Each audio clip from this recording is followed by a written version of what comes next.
ಮುಖ್ಯಮಂತ್ರಿಯಾಗಿ ರೈತರ ಸಾಲ ಮನ್ನಾ ಮಾಡ್ಲಿಕ್ಕೆ 25,000 ಕೋಟಿ ಹಣ ಕೊಟ್ಟೆ. ಇದು ನಾವು ಮೊದಲಿಂದ ರೈತರ ಪರವಾಗಿ ಧ್ವನಿ ಎತ್ತು ಬಂದಿರತಕ್ಕಂತ ಪಕ್ಷ. ಈಗಲೂ ಬಿಡದಿ ಭಾಗದ ರೈತರು ಭೂಮಿ ಕೊಡ್ಲಿಕ್ಕೆ ತಯಾರಾಗಿಲ್ಲ. ಆ ಹಿನ್ನೆಲೆ ನಮ್ಮ ಹೋರಾಟ ಮುಂದುವರಿಸ್ತೀವಿ. ಸರ್, ನೈಸ್ ರಸ್ತೆ ವಿಚಾರವಾಗಿ ಸಿಎಂ ಅವರಿಗೆ ಪತ್ರ ಬರೆದಿರ್ತಕ್ಕಂಥದ್ದು, ಭೂಮಿಯನ್ನು ವಶಪಡಿಸಿಕೊಳ್ಳಿ.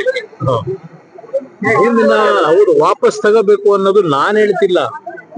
ಹೈಕೋರ್ಟ್ ನ ಸಿಂಗಲ್ ಬೆಂಚ್, ಡಬಲ್ ಬೆಂಚ್ ನಲ್ಲಿ ಇತ್ತೀಚೆಗೆ ತೀರ್ಪು ಕೊಟ್ಟಿದ್ದಾರೆ. ಹಲವಾರು ಕಾಮೆಂಟ್ಸ್ ಗಳನ್ನು ಮಾಡಿದ್ದಾರೆ.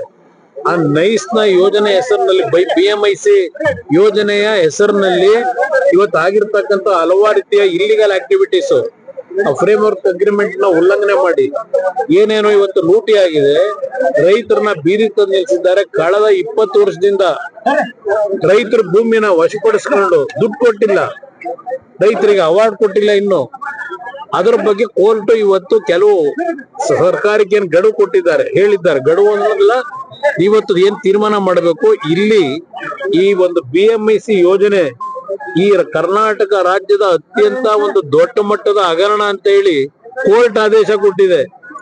ಇವತ್ತು ನಾನೇನೋ ಒಂದು ಪತ್ರ ಬರೆದಿದ್ದೇನೆ, ಅದನ್ನು ವಶಪಡಿಸ ಕೋರ್ಟ್ ನ ಆದೇಶದ ಹಿನ್ನೆಲೆಯಲ್ಲಿ ಆ ತೀರ್ಪನ್ನ ಇವತ್ತು ಜಾರಿಗೆ ತನ್ನಿ ಅಂತ ಏನ್ ಪತ್ರ ಬರೆದಿದ್ದೇನೆ. ಪತ್ರ ನೋಡಿಲ್ವಂತವ್ರು ಇನ್ನೂ ಪಾಪ. ಪತ್ರ ನೋಡಿ ಏನ್ ಕ್ರಮ ತಗೋಬೇಕು ಕಾನೂನು ವ್ಯಾಪ್ತಿನಲ್ಲಿ ಅಂತ ಹೇಳಿದ್ದಾರೆ. ನಾನು ಪತ್ರ ಬರೆದಿರೋದು ಮುಖ್ಯಮಂತ್ರಿಗಳಿಗೆ ಕಾನೂನಿನ ವ್ಯಾಪ್ತಿ ಒಳಗೆ. ಅಲ್ಲೇನು ಉಲ್ಲಂಘನೆಗಳೇ ಆಗಿದೆ. ಆ ಉಲ್ಲಂಘನೆ ಹಿನ್ನೆಲೆಯಲ್ಲಿ 2 ಕೋರ್ಟ್ ಆದೇಶ ಏನಿದೆ ಅದನ್ನ ಜಾರಿಗೆ ತನ್ನಿ ಅಂತಕ್ಕಂತ ಪತ್ರ ಬರೆದಿದ್ದೇನೆ. ನೋಡೋಣ ಏನ್ ತೀರ್ಮಾನ ತಗೋದು. ಉತ್ತರ ಬಂದಿಲ್ಲ. ಪತ್ರ ನೋಡಿಲ್ವಂತಲ್ಲ ಅವರು.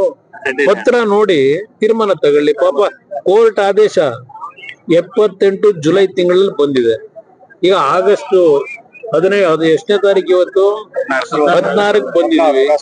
ಇವತ್ತು ಇನ್ನೂ ಪತ್ರ ಕೋರ್ಟ್ ನ ಆದೇಶ ನೋಡಿಲ್ಲ. ಪಾಪ ಹೇಳಿದ್ರು ಈ ಸರ್ಕಾರದ ಮುಖ್ಯಮಂತ್ರಿಗಳಾಗಿ ಇನ್ನು ಮುಂದಕ್ಕೆ ಈ ರಾಜ್ಯದಲ್ಲಿ ಒಂದು ನಯಾ ಪೈಸಾ ಯಾರಾದ್ರೂ ಲಂಚ ಕೇಳಿದ್ರೆ ಅದೇನೋ ಬೊಡ್ದಾಕ್ತೀನಿ ಅಂತ ಹೇಳ್ತಾರೆ. ಬೊಡ್ದಾಕ್ತಾರಂತೆ.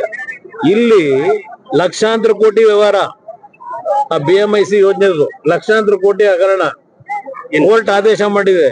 ಇವ್ರು ಭ್ರಷ್ಟಾಚಾರ ನಿಲ್ಸೋದು ಆಮೇಲೆ ಇಲ್ಲಿ ಆಗಿದೆಯಲ್ಲ ಕೋರ್ಟ್ ಆದೇಶದ ಹಿನ್ನೆಲೆ, ಅದಕ್ಕೇನ್ ಆಕ್ಷನ್ ತಗೋತಾರ ನೋಡೋಣ. ಸಮಸ್ಯೆಗಳಿಗೆ ಧ್ವನಿ ಎತ್ತಲಿಕ್ಕೆ ಇನ್ನೂ ನಮ್ ಜೊತೆಲಿ ಇರ್ತಾರೆ ಅಂತಕ್ಕಂಥ ದೇವ್ರ ಅವರಿಗೆ ಆಯುಷ್ ಕೊಡ್ತಾರೆ ಅಂತಕ್ಕಂಥ ಒಂದು ದೇವ್ರ ಮೇಲೆ ನಂಬಿಕೆ ಇದೆ.